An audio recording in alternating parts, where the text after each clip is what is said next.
നമസ്കാരം. സോഡിയാക് മീഡിയയിലേക്ക് എല്ലാ പ്രേക്ഷകർക്കും സ്വാഗതം.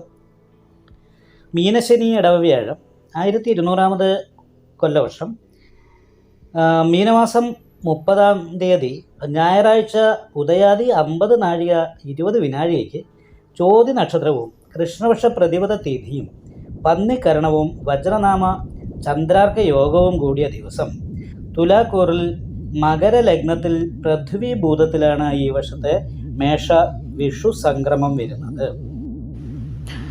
പൂയ നക്ഷത്രക്കാർക്ക് വിഷുഫലപ്രകാരമുള്ള ശുഭാശുഭ ഫലങ്ങൾ എന്തൊക്കെയാകും എന്നൊന്ന് പരിശോധിച്ച് നോക്കാം.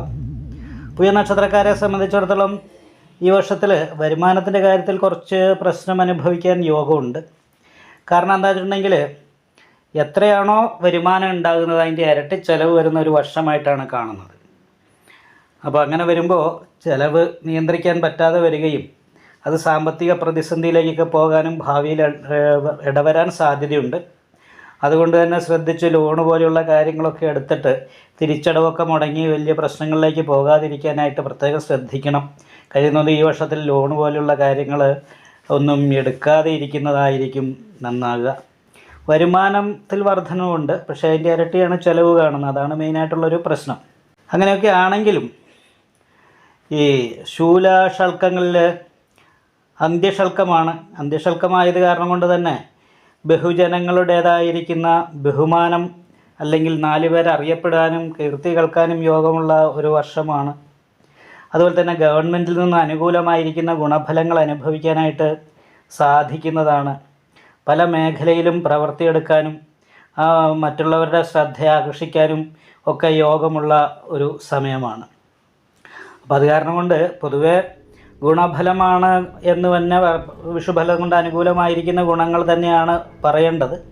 പക്ഷേ ചിലവിൻ്റെ കാര്യത്തിൽ മാത്രം വരവിൽ വർധനവുണ്ടെങ്കിലും നിയന്ത്രിക്കാൻ കഴിയാത്ത രീതിയിൽ ചിലവ് വർദ്ധിക്കുന്ന ഒരവസ്ഥയാണ് വരിക. അതിപ്പോൾ നമ്മൾക്ക് ദൈവഹത്യ വരുന്ന പല തടസ്സങ്ങൾ കൊണ്ടായിരിക്കാം അനാവശ്യമായിട്ട് ചിലവ് വർദ്ധിക്കാൻ ഉള്ള ഇടവരിക.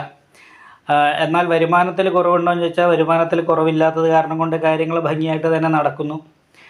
എന്നിട്ടും നിയന്ത്രിക്കാൻ കഴിയാതെ ചിലവ് വരിക എന്ന് പറയുന്ന ഒരവസ്ഥയുണ്ടെങ്കിൽ അതിന് പരിഹരിക്കാനായിട്ടുള്ളത് സാങ്കേതികമായിട്ട് നമുക്ക് ചിന്തിച്ചിട്ട് ലോണ് പോലെയുള്ള പുതിയ ബാധ്യതകളൊന്നും വരുത്തി വയ്ക്കാതിരിക്കാം. അതാണ് മെയിനായിട്ടുള്ള ഒരു കാര്യം. അതായത് ഇപ്പോൾ പ്രതീക്ഷിക്കാത്ത കുടുംബത്തിലൊരു കല്യാണം പോലെയുള്ള പ്രശ്നങ്ങൾ വരിക, അല്ലെങ്കിൽ വീട് പണി പോലെയുള്ള ഒരു പ്രശ്നം വരിക. അങ്ങനെയൊക്കെ വരുമ്പോൾ സാമ്പത്തികമായിട്ടുള്ള ചിലവ് വരുമല്ലോ. എന്തായാലും നന്നായിട്ട് പ്രാർത്ഥിക്കാനും വളരെ ശ്രദ്ധിക്കാനും ശ്രമിക്കുക. നിങ്ങൾക്ക് ഈ വീഡിയോ ഇഷ്ടപ്പെട്ടാൽ ലൈക്ക് ചെയ്യുക, നിങ്ങളുടെ അഭിപ്രായങ്ങൾ കമൻറ്റ് ചെയ്യാം. ജ്യോതിഷവുമായി ബന്ധപ്പെട്ട കൂടുതൽ കാര്യങ്ങൾ അറിയാൻ ഈ ചാനൽ സബ്സ്ക്രൈബ് ചെയ്യുക. ഞങ്ങളുടെ ഓൺലൈൻ കൺസൾട്ടൻസി നമ്പർ താഴെ ഡിസ്ക്രിപ്ഷൻ ബോക്സിൽ കൊടുത്തിട്ടുണ്ട്. ആവശ്യമുള്ളവർക്ക് കോൺടാക്റ്റ് ചെയ്യാവുന്നതാണ്.